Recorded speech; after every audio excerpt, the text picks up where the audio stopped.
Okay, good morning. Welcome to, is it Tuesday or Wednesday? It's Tuesday today. Tuesday. So today I have two things for you. I will, in the first part of class, we'll read an article and try to figure out the argument from it, and it'll be related to this sort of Indigenous Canada stuff we've been talking about. Second half of class, I will give you the final assignment. I will talk about it, and then I'll give you a little time to start working on it. It will be due the last week of class, of course, so you don't have to panic. Come on, you must know after knowing me for 2 months, I am not a monster, right? I'm not going to give you something massive and say, finish it by the end of class. That would be horrible, right? But I will provide it to you. I'll sort of give you an idea of what you're going to be doing. There'll be more stuff to follow, but it'll, at least you'll know how to get going, I hope. Okay?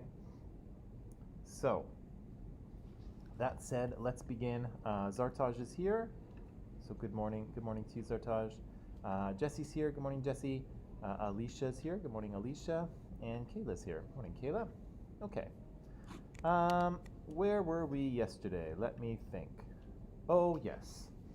We were talking about, the relationship that, or I guess the story of Indigenous people here as it relates to Canada, right? And again, we said that even though, European colonists and Indigenous people started out pretty much on even ground, or even with Indigenous people having more power, that kind of eroded over the next couple of hundred years, right? And so, of course, disease had a lot to do with it, but also, more and more colonists and explorers and traders were coming here, governments were being created,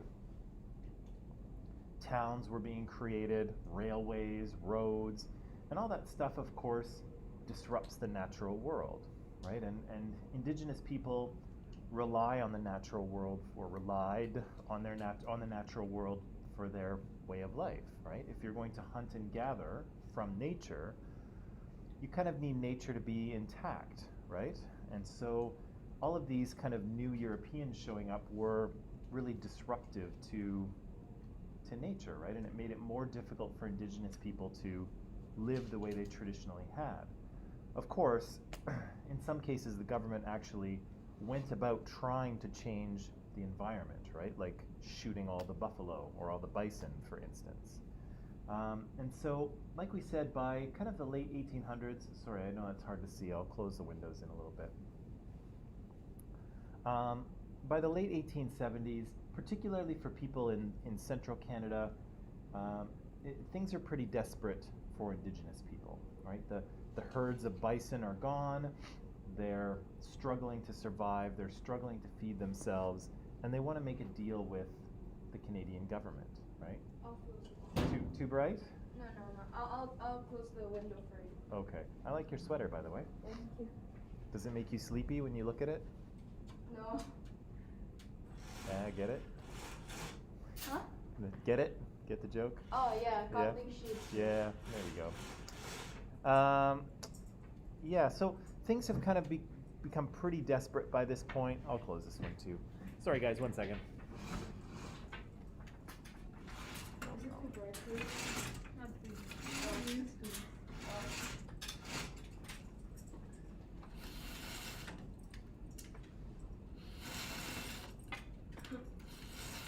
It'd be nice if the screens were just a little brighter in here.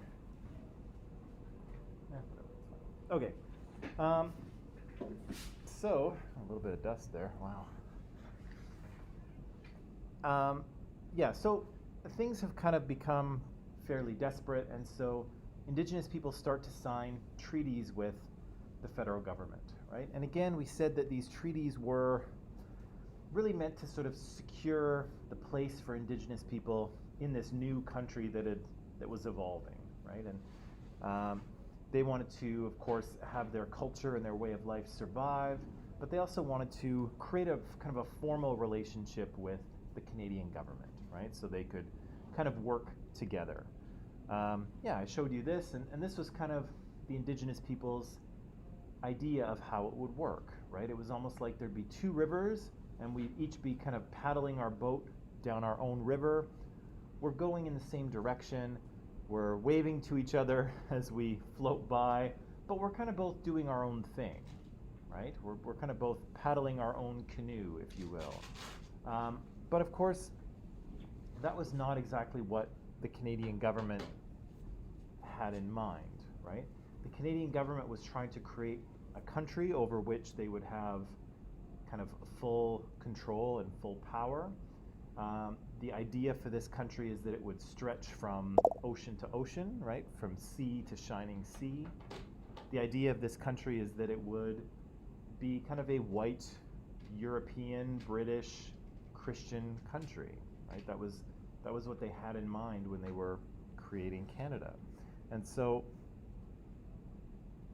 again, while Indigenous people were trying to secure their way of life and start a relationship with the government was trying to do something totally different, right? The government was trying to buy the land from Indigenous people and kind of push them aside so they could build the kind of country that they wanted.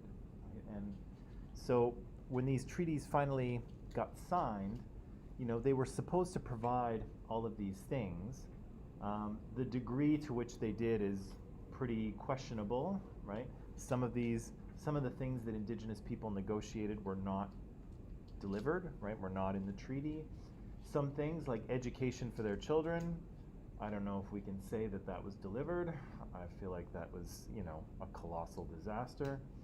And so, yeah, First Nations people there were a lot of what they called outside promises, right? Things that were promised in negotiation but were not delivered, right? I'll skip over that big long quote. We talked yesterday as well about the Indian Act, right? So the Indian Act kind of formalized the relationship of Indigenous people with the federal government. But again, it was passed with no input from Indigenous people at all, right? It was just passed by the government, and then it structured every aspect of Indigenous people's lives. And so you can really see how they have lost power here, right? Because they really had no say in any of this, right? And the job of the Indian Act was basically to try to assimilate Indigenous people, right? To try to sort of stir them into the Canadian pot so that eventually they would just kind of dissolve and there would be no Indians anymore, just Canadians, right? And so there's lots of rules in there that have to do with who can and can't be considered an Indigenous person, who gets benefits and who don't, how people can lose their status, their Indian status. In the past, sometimes through marriage, women would often lose their status if they married a non-Indigenous man, and their kids would not have status either, right? If you went to university, if you gained the right to vote, you would lose your status. And so there were all these kind of rules meant to, if you kind of did anything outside of the world of Indigenous people, you lost your status, right? And again, that was on purpose, because eventually what they wanted was for there to be no status Indians anymore, right? And so these rules kind of worked in such a way that, yes, you had status, but there was lots of ways to lose it. If you married a non-Indigenous person, if you went to university, if you did this, if you did that. And so again, the design here was that after a few generations, there'd really be no status Indians left, right? So the Indian Act kind of established who was and wasn't an Indigenous person, but also it was kind of working to make sure that there were as few as possible, if any, right? Plus, there were lots of racist and discriminatory parts of the law telling Indigenous people, when they could leave their reserve, and they needed a permit, and they couldn't wear their traditional clothing in public. They couldn't practice their traditional ceremonies and rituals. the idea that their children had to go to residential school, so it wasn't optional, right? It was required.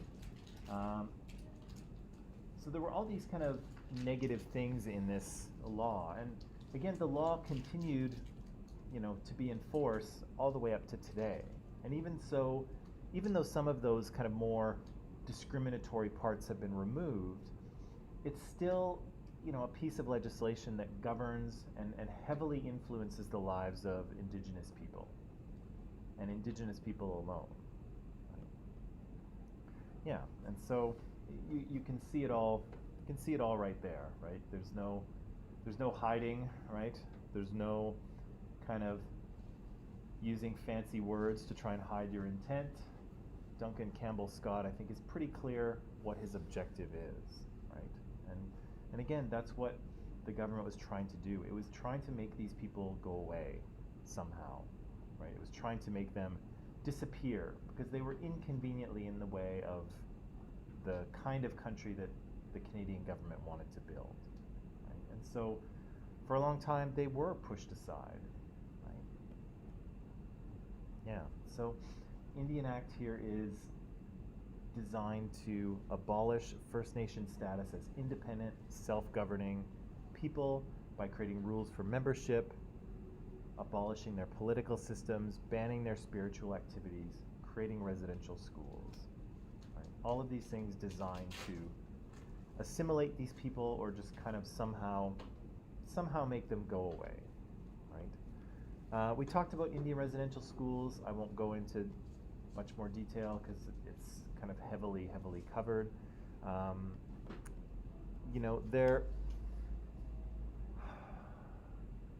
They get a lot of attention in the public eye right now, and they really should.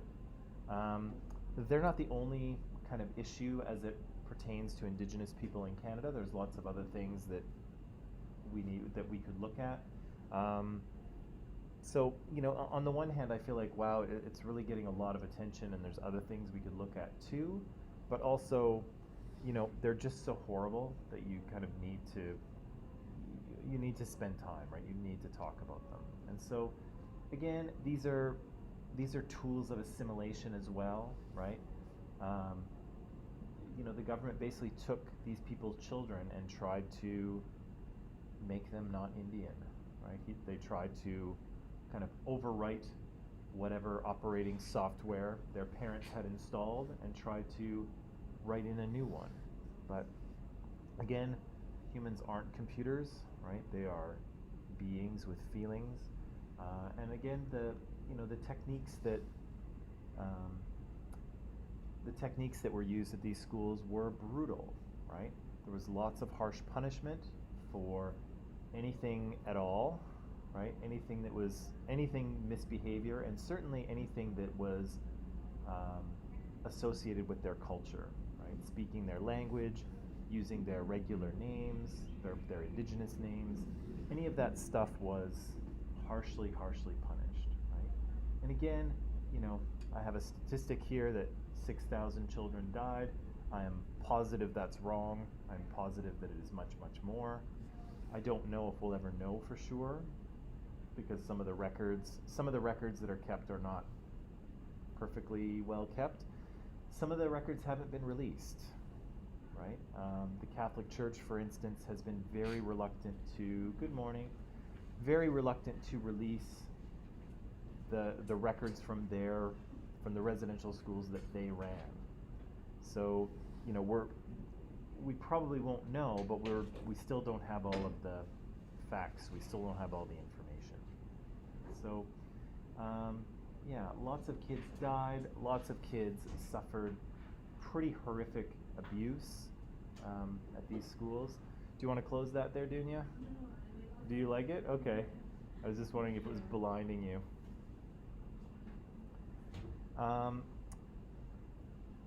Lots of kids were horribly mistreated, and one of the things that is worth paying attention to here is that the effects of this doesn't really go away, right? So we'll talk about this a little bit later, but what was happening while the government was trying to destroy indigenous culture, you know, part of what culture is family, right? Part of it is about how you raise children, how you act as a family, how you be a good person, right? Those are parts of all of our culture.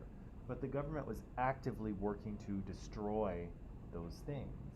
And so, you know, a lot of the kids who came out of residential school after being traumatized, right, and scarred by their treatment, you know, they didn't really know how to. They were emotionally traumatized, right? They didn't really know how to behave in society, right? They didn't really know how to behave in a marriage, right? They didn't know how to raise children because their childhood was that, right? And when your childhood is that, you know, it makes it very difficult for you to be a compassionate, you know, loving human because you've been hurt so deeply, right? And so indigenous culture is pretty significantly damaged, but indigenous families are the real victims here. And so, you know, often one of the sort of stereotypes, and it's not entirely untrue, but one of the stereotypes you'll hear about indigenous people is that there's lots of drinking and lots of drug use by indigenous people. And again, you know, not every indigenous person is like that, obviously, but it is a big problem for a lot of their communities. And one of the reasons why it's a problem is because people are trying to treat the pain that they are still in, even generations later, right? This kind of stuff doesn't go away in, you know, in one generation, right? It kind of ripples through generation after generation, right? If you were horribly mistreated as a kid, you know, it's much more difficult for you to be a good parent to your children, right? And then if you're not a good parent to your children, when they grow up, they're going to have a really tough time being a good parent to their children, right? And so, again, these things kind of ripple through generations, and they don't go away. And again, some people, you know, are in so much pain that they use drugs or alcohol to kind of treat that pain.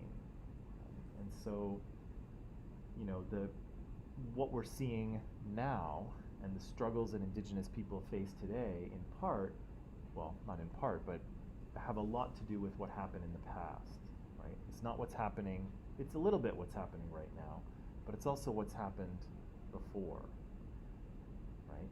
And again, for non-indigenous Canada, it's very easy for us to just kind of ignore it and forget about it, right? Because this didn't happen to us. This is just a page in the history book for many non-indigenous Canadians.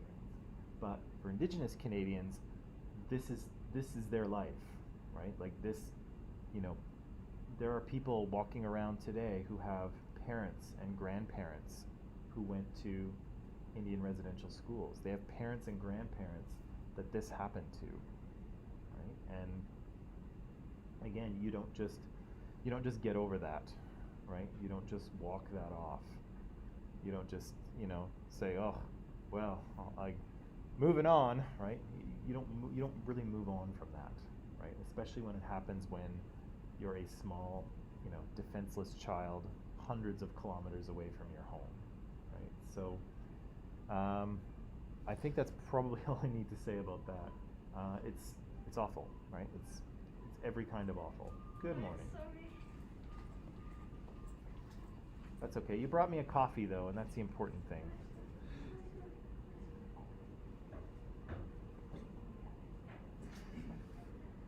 So, what's happened here is that many people would suggest that what's happened here in Canada is, or should be understood as, cultural genocide. Okay, so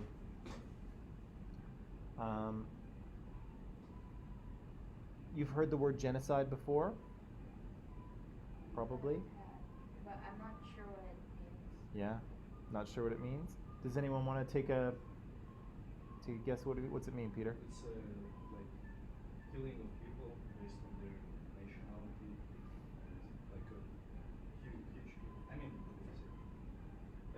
Killing a lot of people. Killing a lot of people? Yeah. Yeah, based on their nationality? Okay.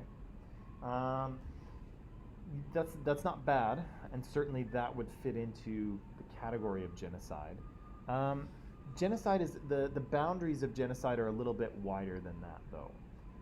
So let me just give you a little bit of background here. So the sort of the idea of genocide as a crime came about after the Second World War. So I'm sure we're all familiar with Nazi Germany and the Holocaust and the 5 to 7 million Jewish people who were executed during the Holocaust.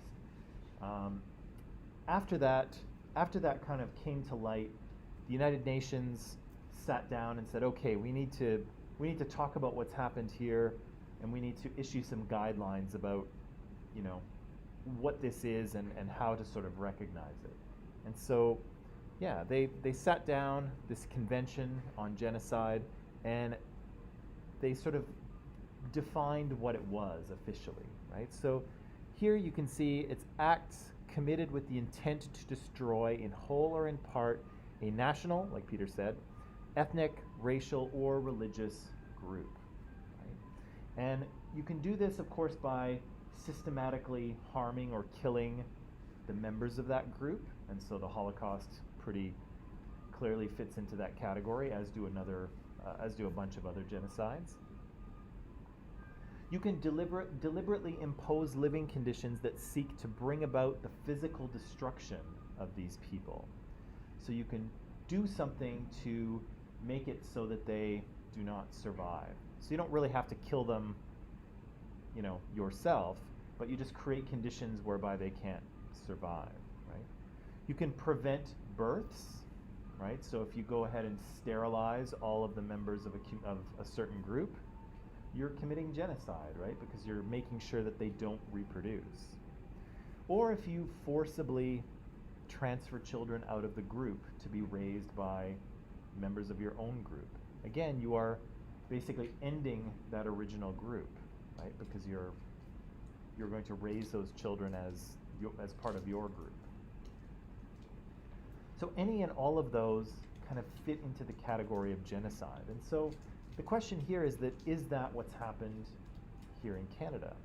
And most people have kind of a difficult time thinking about what's happened here in Canada as a genocide. That's tough to think about. It's a heavy word, right, Eunice? The word genocide is pretty Yeah. it's kind of a big deal, right? If you accuse someone of genocide, that's a huge thing, Yeah. right? And so what I wanted to do here is I wanted to read an article.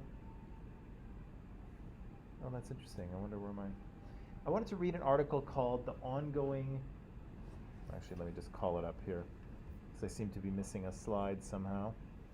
The Ongoing, embarrassing. It is in Microsoft Teams. You will need it, so you may as well get ready.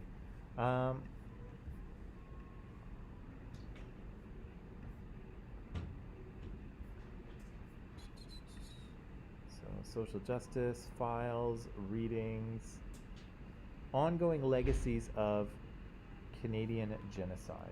So it's an article written, as you can see, a few years ago, maybe 5 years ago or so, 5.5. And it talks about how we might see what's happened in Canada as an actual genocide. So I'd like you to read this. The article will mention some of the things that we've already talked about in terms of the Indigenous experience here in Canada. It'll also talk about some things that we haven't talked about, okay? And then at the end of the article, you'll see I've got some questions. I would like you to determine this author's argument, okay? So the author here is Pamela Palmater. So what is Pamela arguing? Remember that arguments have a conclusion and premises, right? They have a main point that they want you to believe, and then they have supporting ideas that logically support that conclusion. Number 2, in your opinion, why do you think people might want to reject her argument? Okay. Number 3, what happens if we believe this argument? What are the consequences of believing this argument? And similarly, what are the consequences of not believing it? Right? If we say, no, Pamela, we think you're wrong, what's the consequence of that? Okay. What does the author suggest might help reconcile the relationship or fix the relationship between Indigenous and non-Indigenous Canadians? And then finally, do you agree with her? Did she make a good argument? Did she make a good case or not? Okay. So, the questions are at the end of the article, and so I'm going to put some time on the clock. I'm going to let you do some reading, answer some questions, and then we'll discuss what you think, okay? Cool, cool? All right. Put some time on the clock here.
Good morning.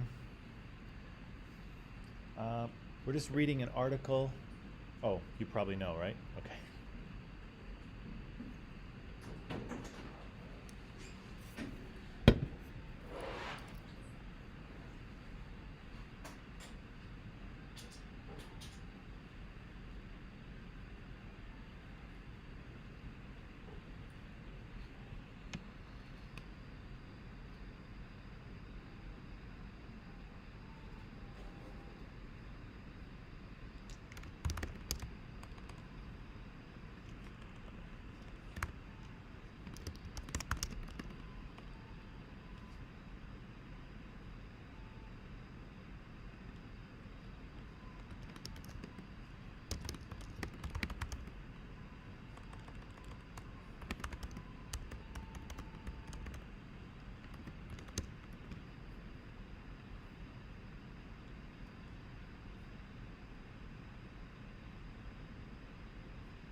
Good morning.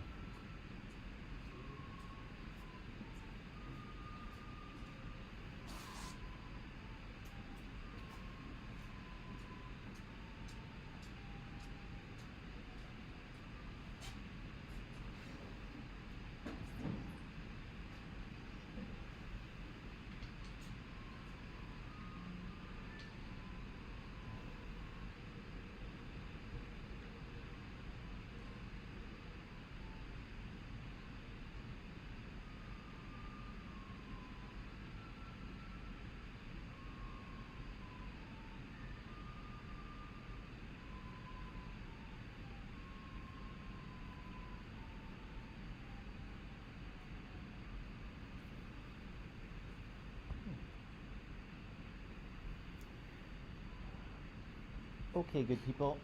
I know you've been working hard. Let's take a little break, and then when we come back, maybe just a couple more minutes, and then we'll talk about this or maybe something else. Maybe this. Okay, quick break.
Okay, everyone, and we're officially back. So, I want to press pause on the article because I want to share with you the assignment for the final project. Okay, so I'm just going to put it up on the screen here. I'll walk you through it quickly, and then I'll give you some time to work. Okay, so let's see. This is it. This is it.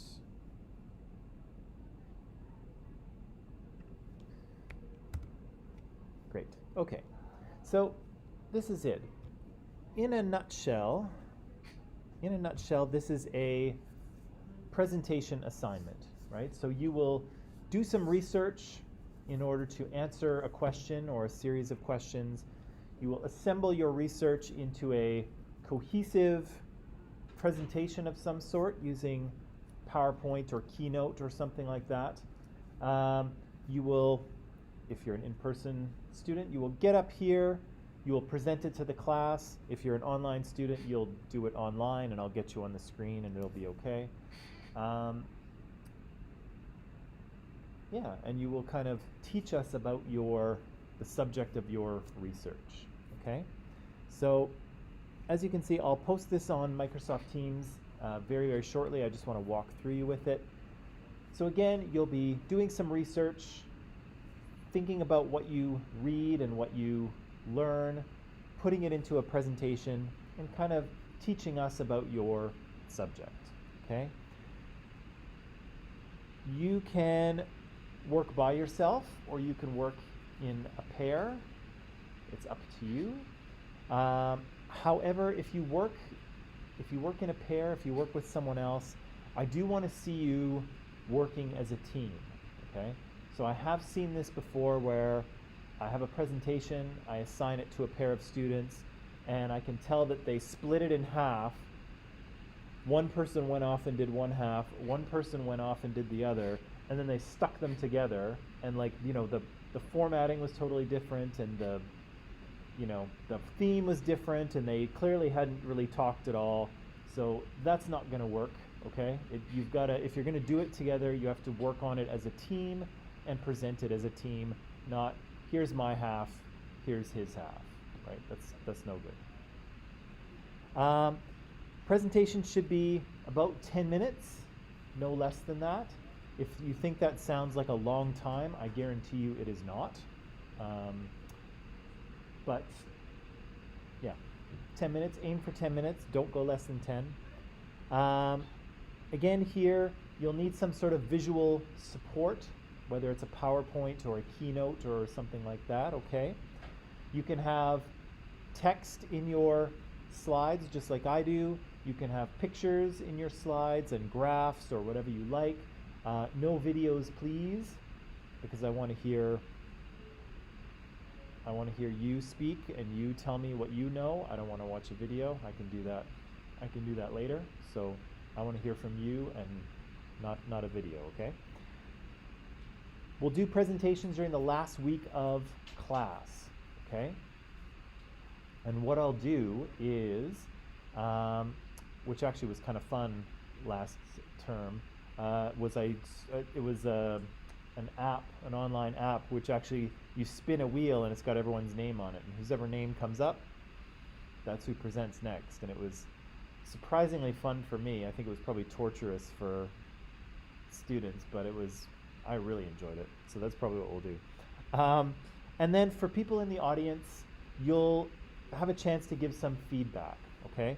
So you'll provide a question either to the people or to me based on the presentation that you hear, okay? Now there's 3 parts of this. There's a finding sources part, there's a presentation part, and a peer feedback part. And you have to do them all for me to grade the assignment. So you don't just get to do one thing, you've got to do all of them, okay? As you can see here, I've got a grading breakdown. So the sources will be worth 15, the presentation itself will be worth 75, peer feedback worth 10. Now for the first 2, I will give you a little more clarity on what I'm looking for before you have to hand it in. So I'll give you kind of a marking guide or something that will show you exactly what I want to see both in the sources assignment and in the presentation itself, okay? So this is not the end. You will get a little more direction about sort of how to do this assignment in addition to this, but this is just the first sort of notification, okay? Let's see, okay. You can choose one of the following topics, but here's the trick. All your topics need to be approved by me, okay? So I need to know what you're doing, you know, in the next week or week and a half, whenever you know, okay? And the reason I do this is because sometimes people get off track, okay? Or they pick a topic that won't work, or they pick a bad one, and if you tell me ahead of time, I can help you, right? I can steer you in the right direction. I can say, no, your topic's too big, you need to narrow it down, or that's not bad, but have you thought about this? Or yes, that's gonna work really well. And then you can kind of feel comfortable going off and doing your work. But I have had students where I've asked them to check in with me and then they didn't, and then they went up there with a topic that didn't work, right? It just wasn't a very good choice and it didn't really pan out. So you need to have me approve your topic beforehand, okay? And that's not for me, that's for you, okay? That's my gift to you, is that I'm going to make sure that you are pointed in the right direction before you do a bunch of work, okay? So, 3 topics here. Let me just delete some of these here. So, 3 topics you can do. 1, you can pick a historical social justice issue, something that's happened in the past, okay? And so the general question here is, how has a social justice issue from the past created significant effects in the present, okay? You can pick any social justice issue you want. Probably the more specific, the better, okay? Often what I tell students is don't just pick racism, right? Because it's too big, right? A topic like that is way too big to deal with, especially in 10 minutes, right? For inspiration, think about this. Adam Pearson, you remember our good friend Adam? So Adam did a documentary on ableism, but it was only people with facial disfigurements, right? So out of all the people who have disabilities, physical and mental and emotional, he just picked people with a physical disability and just people with a facial disfigurement and just people in the UK, right? So he took a big topic, narrowed it down, and he still had an hour of documentary, right? And so the kind of more specific you can be, the more specific things you can say about your topic and the more interesting things you can say. If you pick racism, it's so big that you can't really say anything interesting, right? You wind up saying these really big blanket statements about racism, and they're so general that they're just not that interesting, right? You have to kind of drill down and narrow your topic so that it's, you know, kind of just a specific thing, just like Adam did, right? He narrowed it down from all people with disabilities just to people with facial disfigurements in the UK. And again, he talked for an hour, right? Very entertaining. So again, you can do this too, but the tighter your topic is, the better it will work for you, I promise, okay? So, a social justice issue that has created significant effects in the from the past, that creates significant effects in the present, and I've got some kind of follow-up questions there underneath that I won't read to you, but those can help you to kind of build out your presentation. The second one, again, only do one. The second one you could choose is a controversial social justice issue. So is there a social justice issue that is kind of in the news right now that people have really different opinions on? People are arguing about it. People don't see it quite the same way. It doesn't have to be a huge argument, but just something that people disagree on, right? Think about, for instance, when we read the article of Jordan Peterson with the pronouns, right? That's a little controversy. It's a disagreement, right? He said, I shouldn't have to be using these pronouns. The university says, yes, you do, right? So they had a little bit of a controversy, right? A difference of opinion. So again, you'll explain a controversial social justice issue or topic in modern society, okay? Whatever that might be. And again, some follow-up questions to help you out. Third one is a policy social justice issue. So this has to do with a government, with a law that's passed or a government policy regarding a social justice issue. How does that affect individuals in society? Okay, so you'll be picking a particular law or a particular way that the government approaches something or treats people or treats an issue, and then talk about the effects of that law or that policy on people in society. Okay? And again, I've got a few follow-up questions to help you out. Okay? So that's kind of what it will be. Now, you'll notice here, the first part is the sources part. And so I want you to find, I want you to come up with a topic and find at least 6 trustworthy sources, format them in MLA format, and hand them into me. Okay? So it's a pretty easy first step. Okay? Pretty easy first step. It'll be due on Tuesday.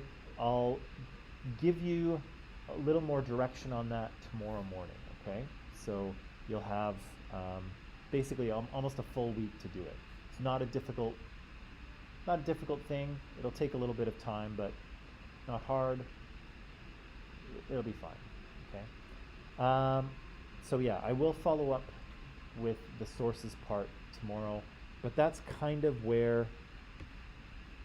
That's kind of what the assignment is.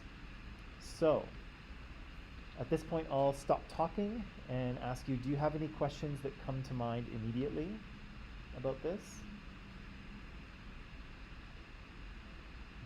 No, all good? Wow, I explained it perfectly. Awesome. All right.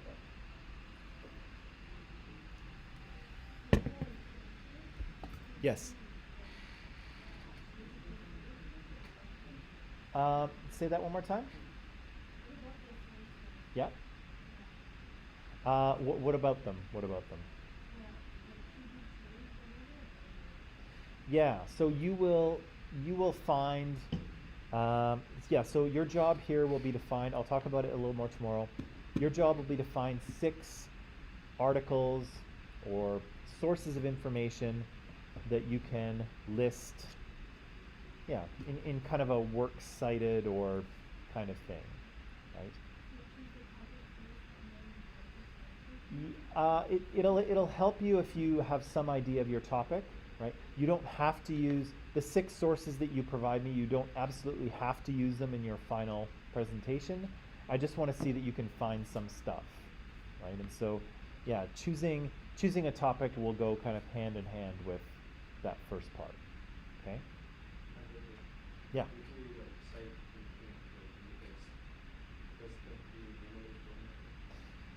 Yes. Yeah. Everything's got to be in MLA format, cited. So I'll talk a little bit about sources tomorrow and citation and stuff like that. I won't go into. I know in some other classes they go into a little more depth on it, and I won't go into too much depth. I'll just try to give you what you need to be able to accomplish this, okay? Other questions? Because this is your last chance. I will never answer another question on this until the end. Of course I will. Let's see. Sure.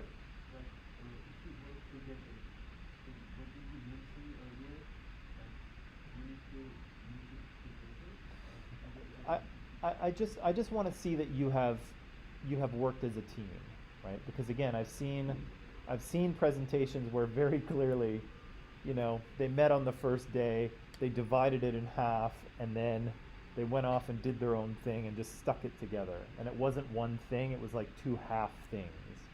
And it didn't make any sense. So you have to actually work together and present it together, right? As I say, no halfsies. It doesn't work. Okay, so maybe what I'll do is I'm going to give you. We've got about 17 minutes left. I'll give you some time to kind of think about what you might want to do for this. And I have some kind of field trip stuff to work out with you guys anyway, so we'll do that. So what I'll do is online people, I'm going to let you go. Whoops. I'm going to let you go at this point. I'm going to post this in Microsoft Teams and take some time to think about what you might want to work on. And then tomorrow we'll do some work on the sources, okay? So I'll turn you loose for today. And I'll see you tomorrow. The assignment will be posted in Microsoft Teams just very shortly, okay? So thank you. See you tomorrow.